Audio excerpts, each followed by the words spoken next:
One of the things that you're just going to have to get used to and figure out how to do pretty early on in your SSIS career is how to send emails with attachments. Okay, well, it seems pretty simple enough. Let me create us a little package here. Oops, I don't want a new website. I want a new SSIS project. So it's actually not a difficult concept, right? You've got, let's say, a data flow task.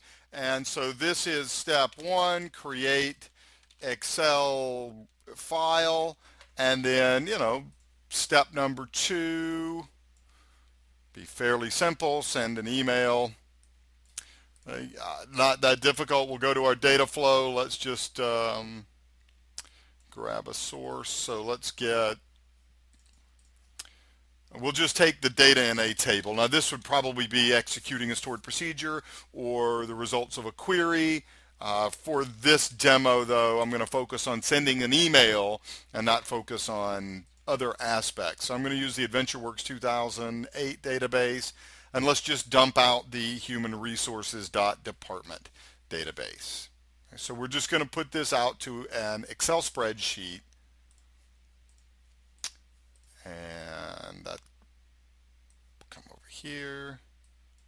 And so I say now let's make ourselves an Excel spreadsheet, and we'll call this Excel spreadsheet our report.xls.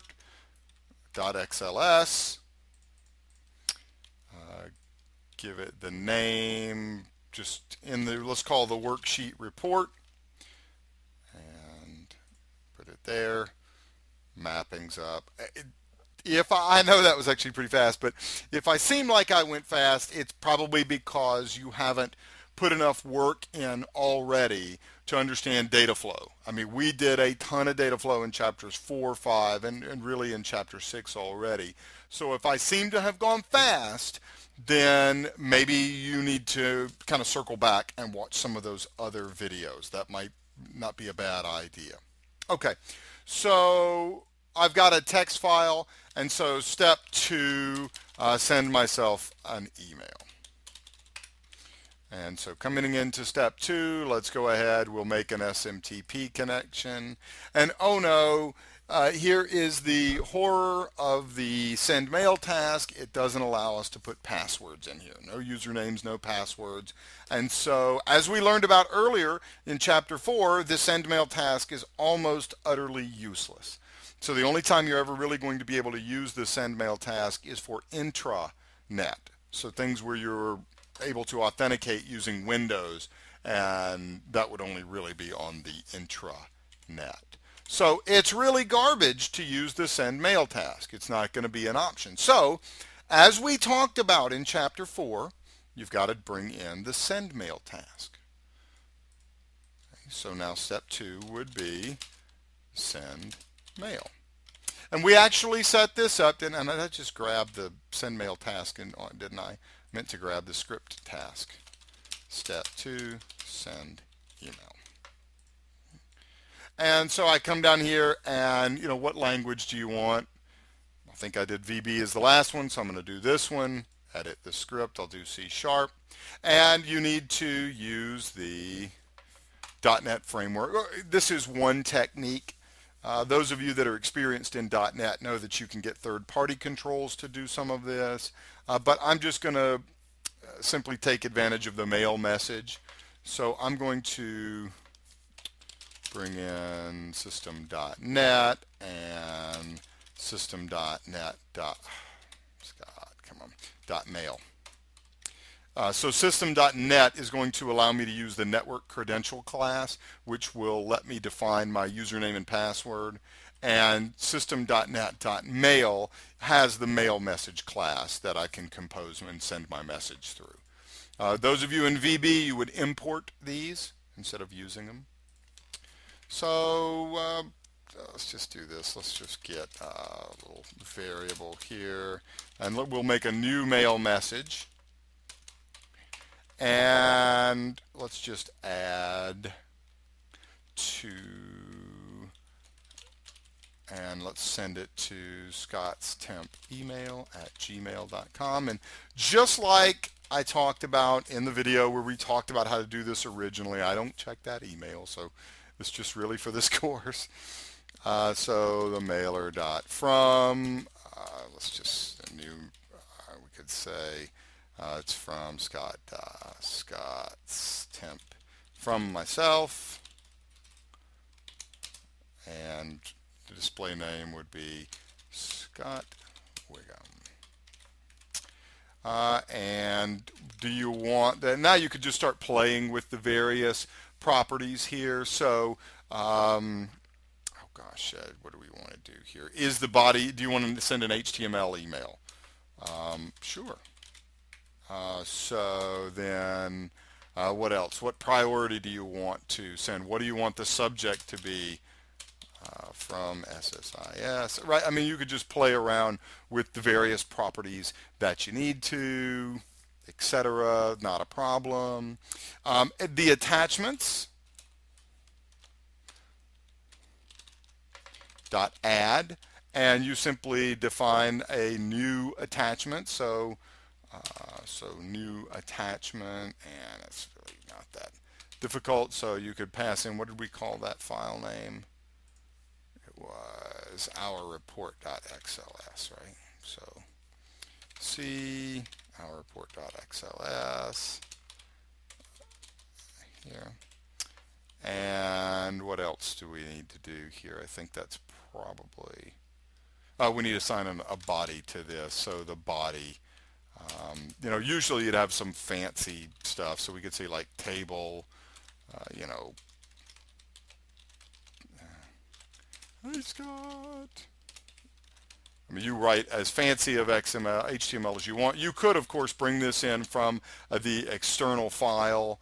You could load it up from a website using the HTML utility class. About the only thing that we haven't defined now is how we want to actually send this. Is this SMTP? Is it IMAP? How do you want to send it? Okay, this is where you need to instantiate an instance of the SMTP client. Okay, so we'll call it my client, and this is a new SMTP client. And so what's the server name? You cycle through.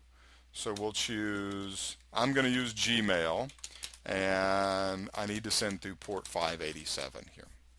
Okay, so Gmail requires, like many people, like many servers, they do require that we use an SSL connection. So we need to set the enable SSL property. And then we have to define how it will be delivered. So SMTP delivery method, this is a network. So, and let's see, you can play around with the properties and methods and kind of figure out what you need to do. One of the things that we have to define are our credentials. How do we log in? How do we authenticate to Gmail? So this is why we imported the system.net namespace, because we need to use a network credential. And so we are authenticating, and we just pass in our email address, Scott's temp, and then your password. And I'll separate this onto a separate line so we can see that there. Okay. Really, that's it. We just now have to send it. So we now say we want to send, and we want to send the mailer. And just to make sure that everybody understands what this is, the mailer is the email. So everywhere you see the mailer, we are defining the contents, the to, the from. The my client is the actual transport mechanism. So down here we're saying over the transport mechanism we want to send our email. Now for those of you on VB, this is the same thing. The only thing that you're not going to have here are, you're not going to be terminating with semicolons. You'll have a capital N here. You'll have as, so you could either say var my client as new SMTP client, or you can do equal new. You'll be a capital T here for your true, you know, capital N. Those are really about the only differences. You still will be using system.net, system.net.mail. Okay, I'm ready. Let's see, this is coming from Scott Wiggum. And let's just check it out here. Oops, it says I've got an error message. Oh, I remember. Do you see our little squiggly right there? Well, so what this is telling us is that in C sharp, turn it blue here, in C sharp, slash in a string defines an escape sequence. So slash O is what the C sharp compiler is looking for in its known escape sequences list. And it doesn't find slash O. Slash O has no meaning. Had it been slash N, that would have been the new line character. Had it been slash T, lowercase t, that would have been the tab character. But it doesn't know what slash O is. And if we take a look, you can, let's see, unrecognized escape sequence. You got a couple of ways around this one. You can simply put 2 backslashes in there and this will work. This basically says, you know what, this is not an escape sequence. I actually want a single backslash put in there. Or you can put an @ sign in front. By putting an @ sign in front, that says this has no escape characters at all in it. Just use the literal content. And that's the one I'd prefer for this. I never am going to have an escape sequence in a file name. I'm never going to have a tab character. I'm never going to have a new line character in a file name. So we're good to go. Let's see. Yes. Let's test it out. Does it actually work? We create our file. Success in sending our mail. Looks like we do, in fact, have a mail. It comes from Scott Wiggum from SSIS. And you can see it did, in fact, send our data with it. Very cool. Okay, so that's the basics. I'm going to go ahead and delete this one. That's the basic setup. Now, I'm going to go ahead and stop here, and let's come back in part 2, and let's talk about how to make this dynamic.